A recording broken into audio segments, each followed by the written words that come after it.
Empanada na naman nga ang recipe natin for today. Ito mga kabiking, matagal ko na po itong recipe. Siguro more than 5 years na ito. At hindi ko binisnis ito, kundi gumagawa lang ako para pang sarili lang o kaya'y pag may okasyon o kaya'y pang regalo.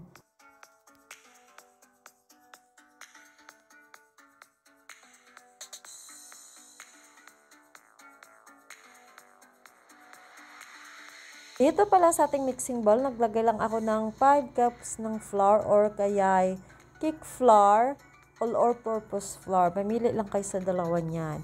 3 spoon ng sugar, 1 tablespoon ng baking powder at haluin lang natin ito. Pwede kayong hindi maglagay ng baking powder. So, optional lang yan. At naglagay tayo ng 1/3 ng butter.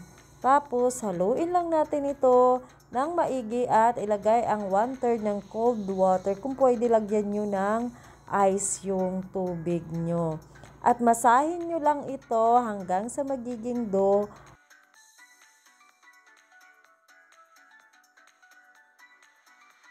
Pagkatapos ay i-rest lang natin ito. I-rest ko siya ng 1 hour or more than pa sa 1 hour. Ilang natin to sa plastic at i-rest natin niya ng kalahati to 1 hour or more than pa niyan. And next ay gagawa muna tayo ng ating palaman. Okay, naglagay lang tayo ng cooking oil tapos ilagay natin ang ating garlic. Kaya pag uminit na, saka natin ilagay ang ating garlic. And then sunod ay ang ating onion. Natin ang ating carrots. Mas maganda hiwain nyo ng ganyan, maliliit. At ang ating patatas. Haluin lang natin ito. Ayan, gigisa-gisa lang muna natin ito. At pagkatapos ay ilagay natin ang ating green peas. Tayo dito mag-add ng pasas. So, wala po akong pasas kaya hindi na po ako naglagay. Pwede na natin ilagay ang ating chicken. Yung pwede giniling or pwede naman ganito ang gagawin nyo. Ang ginawa ko kasi mga ka-cooking ay pinakuluan ko muna yung manok at saka ko hinimay-himay. Tingnan natin ang ating chicken stock. Ito yung pinapakuluan ko sa ating chicken mga ka-cooking. At magtitimpla na tayo dito at naglagay pala ako ng oyster sauce. Tapos ang ating Knorr cubes, kalahati lang. Ground black pepper, at then ang ating sugar. Alagay nga rin pala ako dito ng evap milk. Pero mga ka-baking, optional na lang yan ha. Pwede nyo hindi lagyan ng evap milk. At pag ganito na, pwede na nating i-off ang ating apoy at palamigin muna natin ito.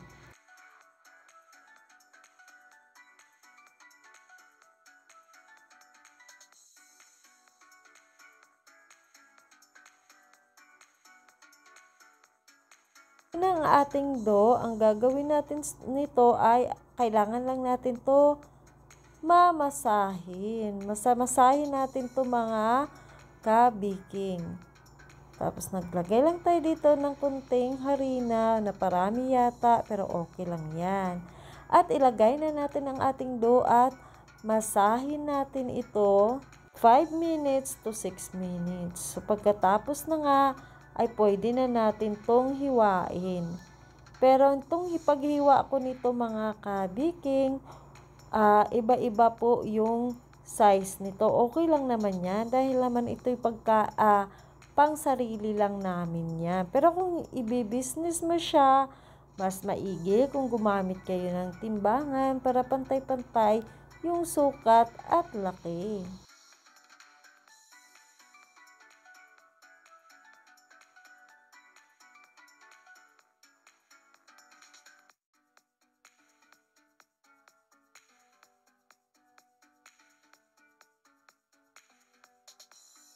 Nga pala lahat ng aking nagawa mga ka-baking.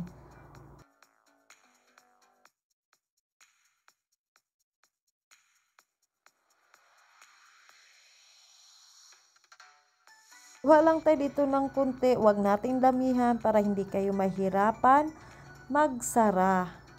Ang gagawin natin ay i-fold lang natin ito at tupiin ang gilid.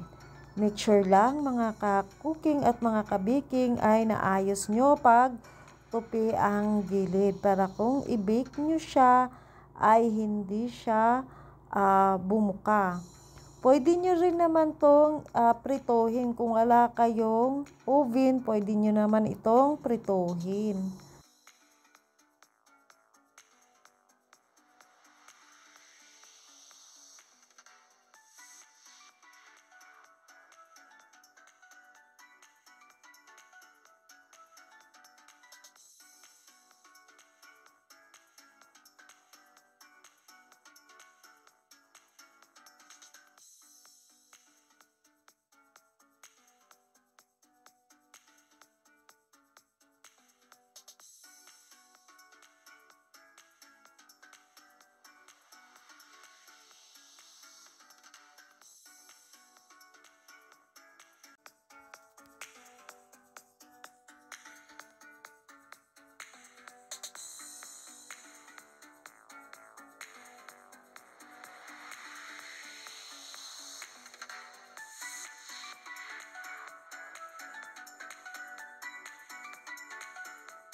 Tala natin ito ng puting itlog para maging makinis ang ating empanada.